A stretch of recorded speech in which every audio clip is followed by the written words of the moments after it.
Good morning guys. So karon 4 a.m.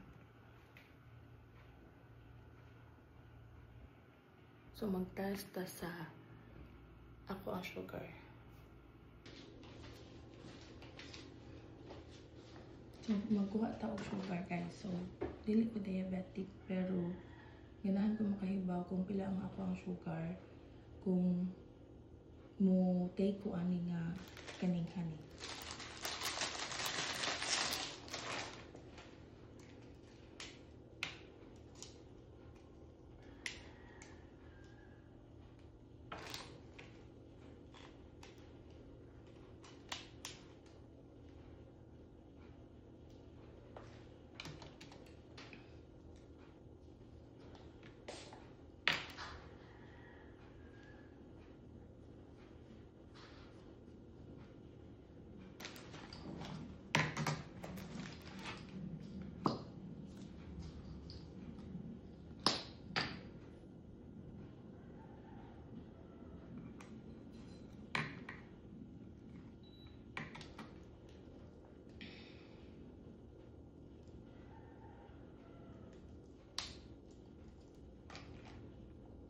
Siyempre, kuhaon na to ang first na blood.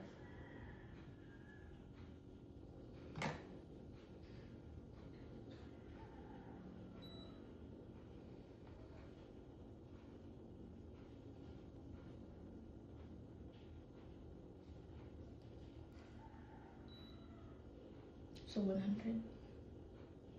100 ako sugar karon. So, bilong na siya sa normal. So, kilayon na to o honey ang ato ang kanin. Isu sa tong tiyan. So, ang kanya siya nga honey is, dili lang siya pure, actually pure siya nga honey. Pero gibutangan ako siya o kaning ahos, sibuyas bombay o gluia. Since naama ko allergic rhinitis, so sila na to effective ba nga maka-prevent ko ng allergic rhinitis o mga any form of allergies.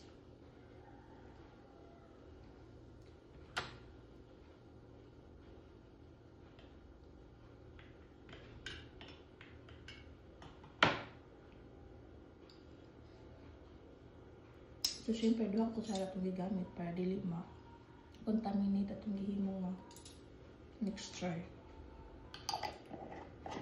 So, medyo taas-taas ko sugar gahapon.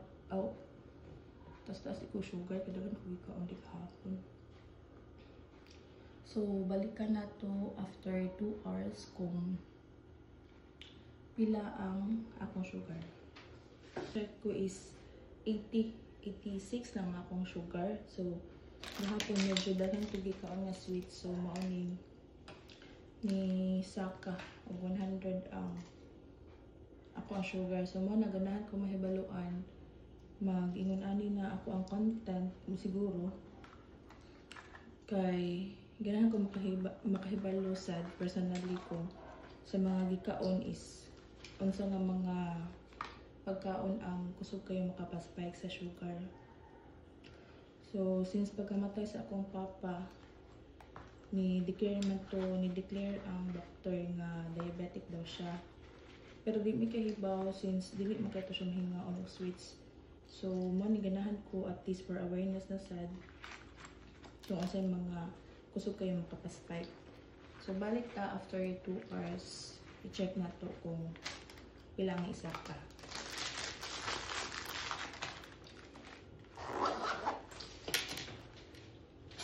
Okay, so 6 a.m. na. 6 a.m.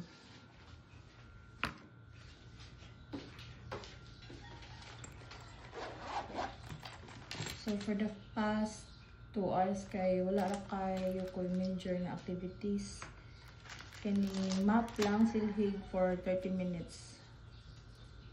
So, for information di ay guys, so ako ang last meal gabi or gahapon is mga 5:30 or 5. So, nag-fast ko og mga like 1, 2, 3, 4, 5, 6, 7, 8, 9. Mga 9 to 10 hours.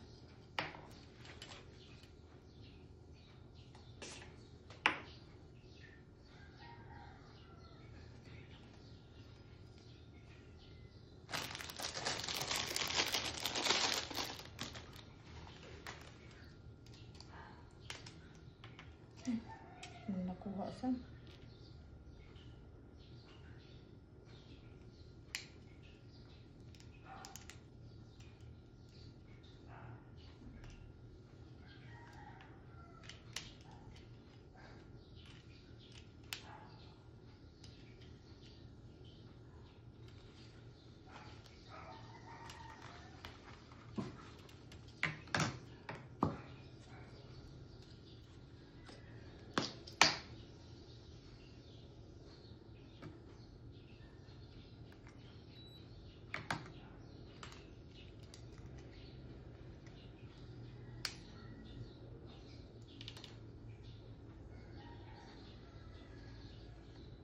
Kuhaan din nato ang first blood kay para ma-check din nato ang tinuod nga sugar.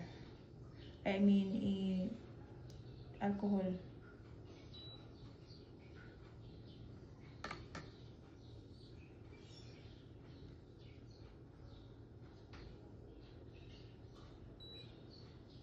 So, 91 lagi.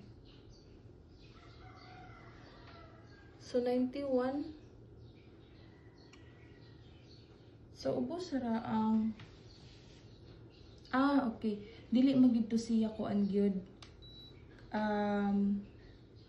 Pure to siya nga honey pero naa ko'y gibutang nga sibuyas bombay, slice na sibuyas bombay, luya o ahos. So, naka-ferment na to mga taod-taod na mga 3 months na siguro or more than pa.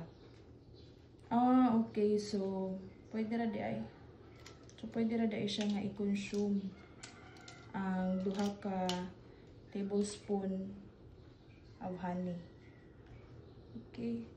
I-share lang nako no, mani ang katong giinom nako ganina.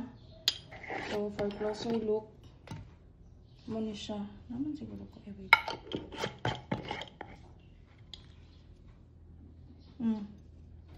January 25, 2025. So, nagbutang ko aning note para di ko kalimot. So, mga 8 months na. 8 months na din siya. Sobra pag 3 months. More than kayo. So, man siya akong gi-ferment nga pure ni siya nga honey. Gibutangan ako mga isa ka bulb man siguro ni sa ahos. Pero, nanam-anam na nako ukaon. And then,